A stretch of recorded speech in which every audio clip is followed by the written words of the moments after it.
Apocalipsis capítulo 9, verso 13 al 20. Abran sus Biblias y leamos. Dijo de esa manera: Él tocó el sexto ángel su trompeta. Oí una voz que salía de entre los cuernos del altar de oro que estaba delante de Dios. A este ángel que parecía que tenía la trompeta, la voz dijo: suelta a los 4 ángeles preparados precisamente para esta hora, este día, mes y año. Quedaron sueltos para matar la tercera parte de la humanidad. Oí el número de las tropas de caballería, llegaban a los 200 millones. Así vi en la visión a los caballos y sus jinetes. Tenían una coraza de oro de color rojo encendido, azul violeta y amarillo como azufre. La cabeza de los caballos era como de león y por la boca echaban fuego, humo y azufre. La tercera parte de la humanidad murió a causa de las 3 plagas de fuego, humo y azufre que salían de la boca de los caballos. Es que el poder de los caballos radicaba en su boca radicaba en su boca y en su cola, pues sus colas, semejantes a serpientes, tenían cabezas con las que hacían daño.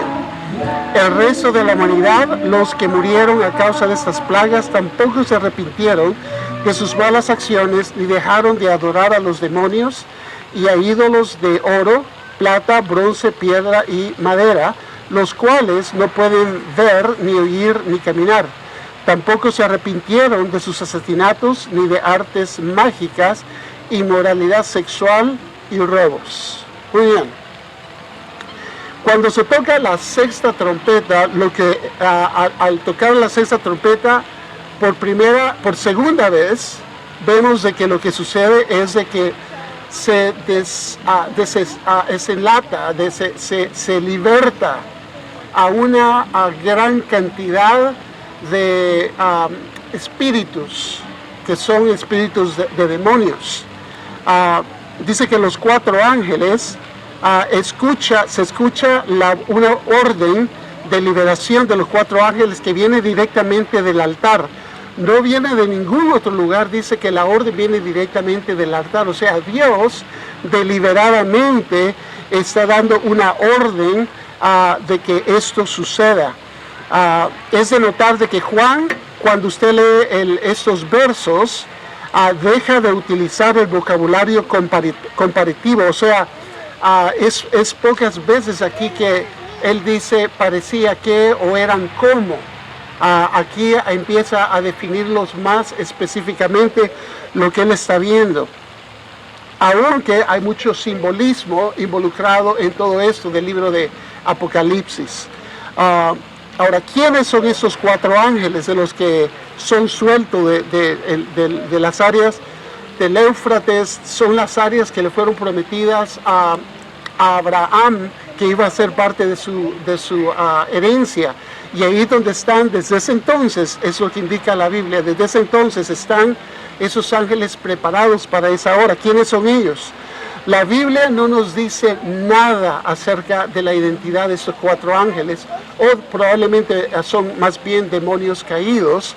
Así es de que cualquier especulación es simplemente especulación, porque nadie sabe, la Biblia no lo determina. El texto parece indicar que estos ángeles están a cargo de legiones de demonios que están listas para atacar la tierra.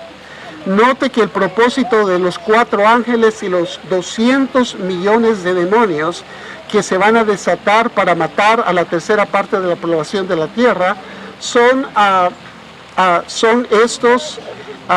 El propósito principal es ese: matar a mucha persona sobre la tierra.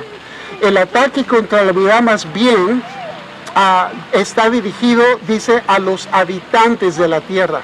Ahora, es importante identificar quiénes son los habitantes de la tierra. ¿Qué es lo que quiere decir la Biblia cuando dice habitantes de la tierra? Los habitantes de la tierra no son toda la gente. Los habitantes de la tierra están en el Antiguo Testamento y en el Nuevo Testamento habla acerca de aquellas personas que se han levantado en contra de Dios, que se han declarado que son en contra de Dios, están en enemistad con Dios.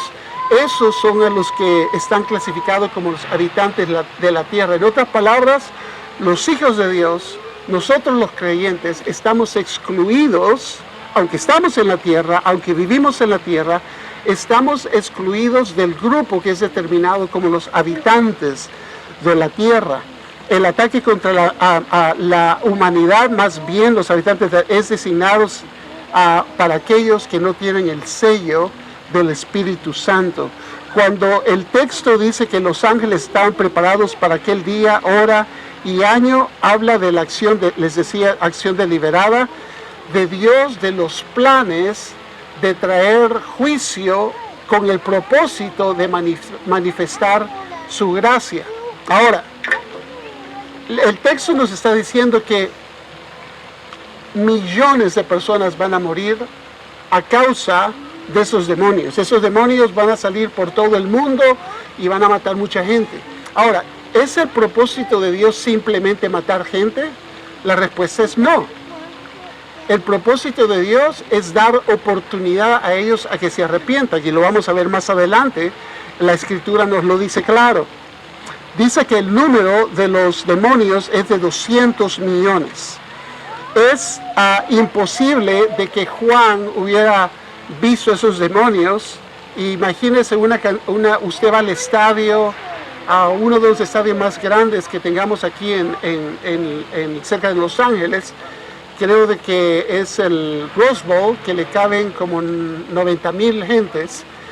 Uno puede ver de adentro, si cuando está lleno uno sabe hay como 90,000, o si está a la mitad uno sabe que son 50,000 más o menos. Pero estamos hablando de 200 millones. Es imposible poder determinar al ver esa cantidad de gente, poder decir son 200 millones. Por eso la Biblia dice que Juan oyó el número. O sea, él no está estimando, sino que alguien le dijo.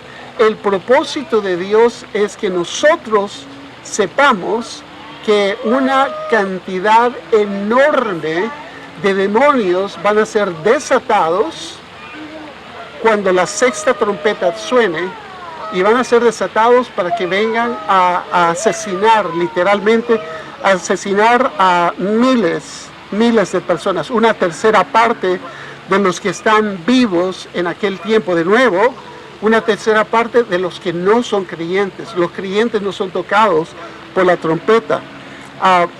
Entonces, esta invasión demoníaca va a ser muy grande y va a traer terror y muerte sobre la tierra.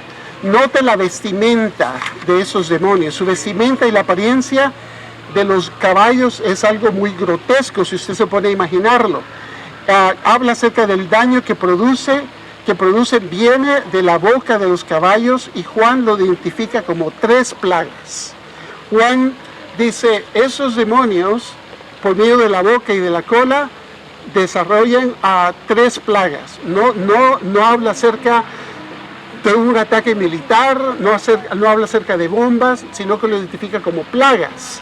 Ahora, es probable que sean que utilice armamento militar, es probable que sea algo similar, pero como en aquel tiempo Juan no tenía ni idea lo que parecía un tanque o un helicóptero, es probable, y de nuevo, esa es su especulación, de que por eso es que él dice que son plagas.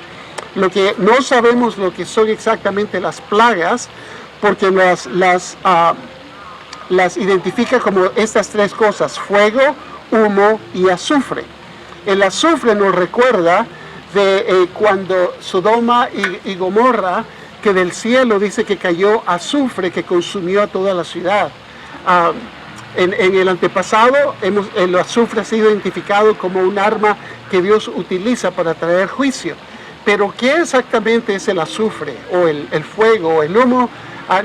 No sabemos con precisión. Lo que sí sabemos es que va a producir un desastre total y absoluto sobre una tercera parte de la humanidad. Dice el primer ay, recordemos de que el primer ay, el que estudiamos el domingo pasado, trajo tormento. El segundo ay, cuando se toca la sexta trompeta, trae muerte. Pero de nuevo, no es una muerte, no es un juicio final total. Dice que una tercera parte de los habitantes de los que están en contra de Dios son los que sufren. O sea, Dios todavía está dando oportunidad a 2/3 partes de los habitantes de que se arrepientan. Les está dando oportunidad, les está mostrando el poder de Satanás, la motivación del diablo y sus demonios. Está manifestando, Dios los deja soltar a ellos para que ellos traigan sobre la tierra lo que ellos siempre han querido hacer, destruirla.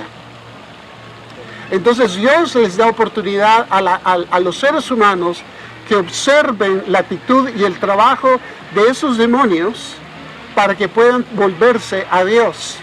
Lo triste es de que cuando usted lee al final del verso, se da cuenta de que dice de que aún cuando vieron estas cosas, no se arrepintieron.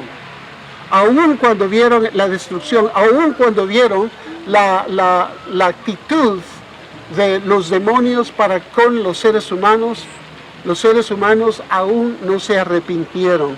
Los sobrevivientes de esta masacre, porque eso es lo que va a ser precisamente, va a ser una masacre, los que están viendo lo que está sucediendo, los que son testigos de la obra satánica, de la obra del diablo, aún ellos viendo la realidad no se arrepienten. Dice que continúan con sus pecados. Los pecados de lo que habla son asociados con la idolatría, los asesinatos, las artes mágicas, o sea, lo que conocemos ahora como la hechicería, la inmoralidad sexual y los robos. Dice que aún viendo la acción de los demonios, ellos continúan con esos pecados.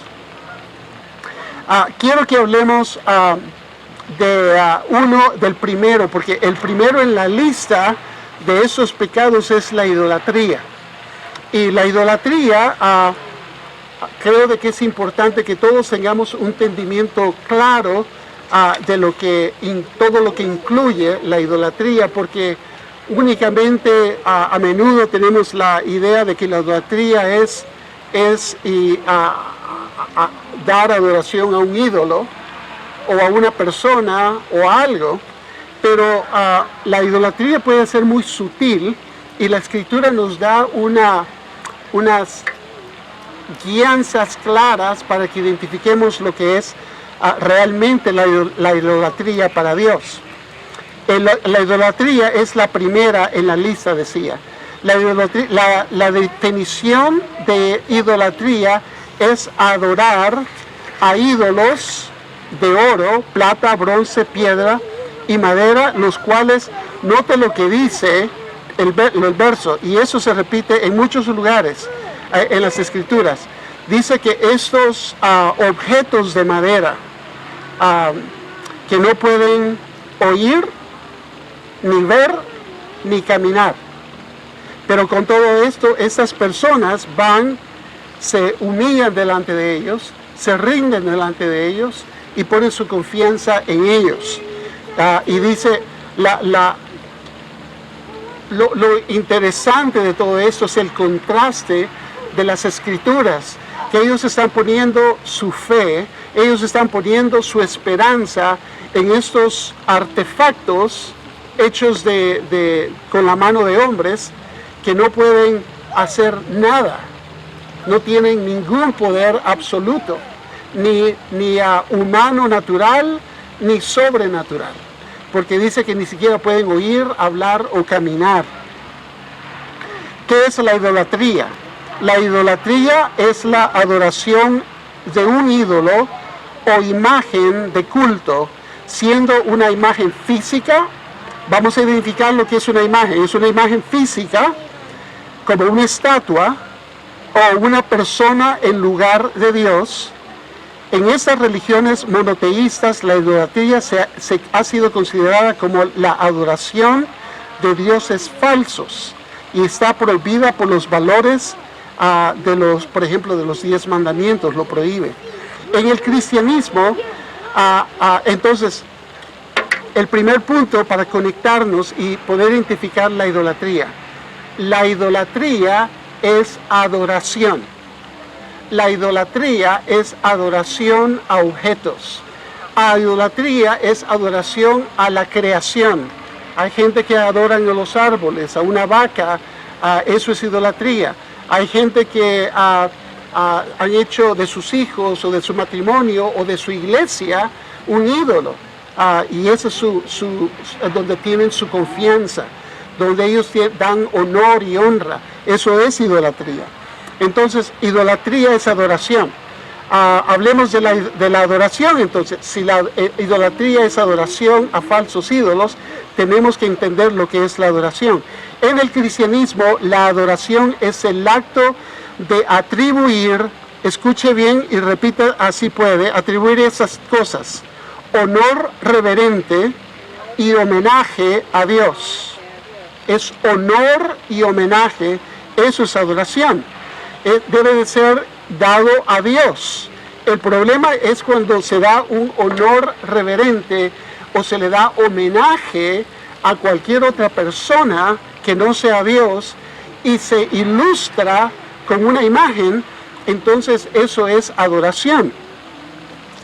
La oración, por ejemplo, la oración, eso antes, se utiliza, en el Nuevo Testamento se utilizan varias palabras para referirse al término de adoración. Uno de ellos es la palabra proskuneo, o sea, adorar, que significa, escuche bien, significa inclinarse ante alguien. O sea, se los ilustro, y si me pueden ver, literalmente la palabra proskuneo, que habla acerca de orar, es literalmente hacer esto. La palabra proskuneo aplica de dos cosas. Es la acción emocional y espiritual de postrarse delante de alguien, pero proskuneo habla acerca de una actitud física. También habla acerca de proskuneo quiere decir que físicamente alguien se rinde delante de su ídolo o de Dios. Entonces, cuando alguien físicamente hacemos esto, están haciendo proskuneo.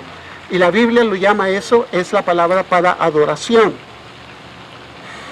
La oración, por ejemplo, es una forma de adoración. Esta busca estar en relación con el objeto de adorar por medio de una comunicación deliberada. La oración tiene como propósito acciones de gracias y adoración con el mediador espiritual. O sea, hay ideas en muchas religiones de que la imagen no es nada, pero representa a quien le vamos a orar. Algunas personas en algunas religiones tienen millones de dioses. En algunas religiones tienen cientos de personas a las que supuestamente se le oran con el propósito de traer intercesión. Y aquí, por favor, pongan atención. Aquí abra sus oídos para oír y abra sus ojos para ver. Porque será posible que nosotros podemos tener muchos intercesores que estén intercediendo por nosotros. Podemos nosotros ir a otra persona que no sea Jesucristo para pedir intercesión por nuestras vidas. La Escritura dice que no. En 1 de Timoteo 2:5 dice, porque hay un solo Dios y un solo mediador entre Dios y los hombres, Jesucristo hombre. La Escritura es clara y nos dice de que no hay 2 mediadores o 10 mediadores o 100 mediadores a los que podamos ir. La Escritura dice que solo hay un mediador y que su nombre es Jesucristo. No hay un solo lugar en las Escrituras en la que podamos encontrar que podemos orar a alguien más que no sea Dios. En ningún lugar, ni en el Antiguo Testamento, ni en el Nuevo Testamento, encontramos un solo ejemplo que sea aceptable para Dios, donde podamos ir nosotros a hablar con alguien, por ejemplo, que ya falleció, aunque haya sido muy buena gente. Al contrario, los ejemplos que encontramos son lo contrario, donde Dios dice, no hagan eso. De hecho, Dios lo califica como un pecado. Eso es idolatría. No hay un solo lugar, ni un solo ejemplo en las Escrituras que dice que podemos tener imágenes de ningún tipo en lugares de adoración con el propósito de orar a ellas o por medio de ellas. No hay ninguno. Les voy a dar un ejemplo al final, dentro de un momento, pero no hay ni un solo ejemplo que nos diga que hay una excepción. Al contrario, Dios lo condena. En Éxodo 20, los 10 mandamientos, Dios dijo claramente lo siguiente, dice, no te hagas ningún ídolo, ni nada que guarde semejanza con lo que hay arriba en el cielo, ni en la tierra. No te inclines, de nuevo aquí está la palabra proscuneo, no te inclines, proscuneo es hacer esto, no te inclines delante de ellos ni los adores. Yo, el Señor Dios, yo soy Dios celoso. Proscuneo, no hagas proscuneo, no adores a otras imágenes. Dios nos dice lo contrario del entendimiento que tienen muchas personas de que es algo aceptable. Ahora, esto pareciera una contradicción. Se los explico. Cuando Dios dio las instrucciones a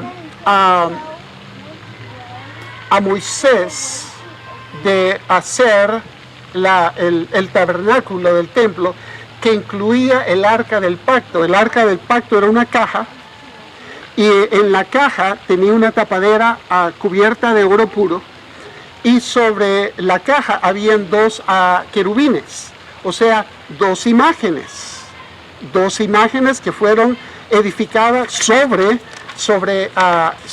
la caja. Ahora, pareciera de que es una contradicción, porque Dios dice, no te hagas ninguna imagen ni que sea semejante a lo que está en el cielo ni en la tierra. Y en otra parte de la Escritura encontramos que Dios es quien da la orden de que se hagan estas imágenes de algo que está en el cielo. Son querubines. Pareciera una contradicción, pero no lo es. El propósito, en otras palabras, la manera en que podemos explicarlo es que toda imagen no significa que sea un ídolo. O sea, una fotografía de una persona, de tu papá, de tu abuelo, de tu mamá, de cualquier personaje de la historia, de Jesucristo mismo, no necesariamente, o de la imagen que nosotros creemos de que cómo fue Jesús, porque realmente nadie sabe, cualquier imagen de estas no es necesariamente un ídolo. Tal vez la podemos utilizar para recordar a alguien que vivió hace mucho tiempo, podemos utilizarla para recordar a mi abuelo, a mi papá. Eso no es un ídolo. Cuando Dios dijo, hagan esos querubines, y cuando usted ve la fotografía, la postura de los querubines, están en una actitud de proscuneo. Ellos están así, delante del pacto. Arriba del arca del pacto, los 2 están de esta manera, y con sus alas cubren el arca. Dios es que dio las instrucciones que se edificaran esos símbolos. El problema no está en el símbolo, sino en la actitud o el propósito para que fue utilizado o es utilizado. En el día de hoy hay grupos que utilizan esas imágenes para ir delante de ellas, se inclinan para supuestamente a orar a Dios. Eso es proscuneo. Eso es lo que dice en Éxodos 20. Cuando se hace esto, entonces estamos pecando. Entonces estamos haciendo de esa imagen un ídolo. En el caso de la imagen de los querubines, Dios los puso ahí no con el propósito para que fueran y le oraran a los querubines, no con el propósito para que fueran delante del arca para orar a Dios. De hecho, yo estoy convencido que por la razón porque el arca ya no está sobre la tierra, más adelante nos vamos a dar cuenta que Dios la tiene en el cielo, porque dice más adelante en Apocalipsis que se abren los cielos y desciende el arca. Yo estoy convencido que la razón por la cual no tenemos en el arca en el día de hoy es que la tendríamos en un altar donde millones de personas estarían haciendo peregrinaciones para ir a ver, adorar el arca de Dios. Dios nos edificó el arca para que tuviéramos un lugar donde adorar. Representaba la presencia de Dios, pero no era la presencia de Dios. El pueblo judío pudo haber hecho del arca un ídolo. Fue hecha de madera, fue hecha de oro, fue hecha de esas cosas que dice la Biblia, de que estas personas no se arrepintieron. El problema no es en sí esa imagen, el problema no es en sí la figura, el problema no es en sí la fotografía o si es de madera o es de oro. El problema es que lo hemos convertido en alguien en el que nosotros creemos que podemos ir para interceder por nosotros y lo convertimos en un ídolo. Eso es lo que prohíbe Éxodos 20. Eso es lo que condena al mundo. El problema aquí es de que ellos están viendo que esos demonios, porque detrás de un ídolo siempre hay un demonio, esos mismos demonios ahora cuando se toca la sexta trompeta van por todo el mundo y traen destrucción. Y aún así esta gente está tan convencida que están en lo correcto, están tan convencida de que esa es la manera de buscar ayuda, todavía van a sus ídolos a pedirle ayuda, van a sus ídolos y se ponen postran delante de ellos y le piden ayuda. Por favor, ayúdanos, cuídanos, a quien sea el nombre del ídolo, quien sea el nombre del personaje.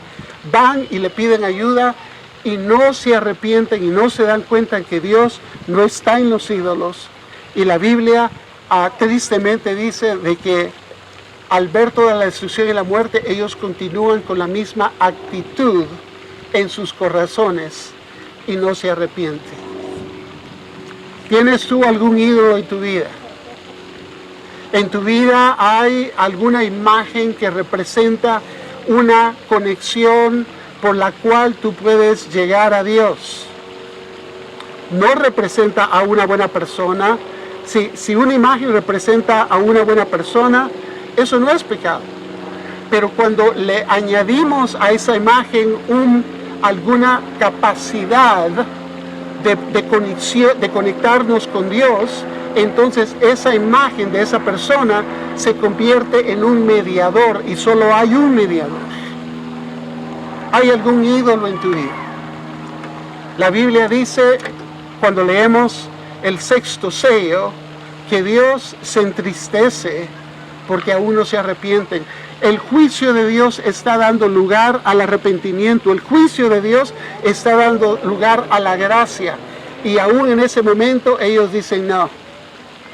Eso es lo que yo aprendí con mi país. Eso es lo que yo aprendí con mi cultura, eso es lo que yo aprendí con mi abuelo, o lo que sea. Eso, y yo no lo suelto, esto no lo dejo. Porque voy a traicionar a tal o a tal persona, o a esta religión o a aquella religión. Pero al final, por la falta de arrepentimiento, ahora viene el tercer ay. Ahora viene la séptima trompeta que va a traer, porque no hay arrepentimiento, va a traer más dolor, muerte y daño. Yo te animo que examines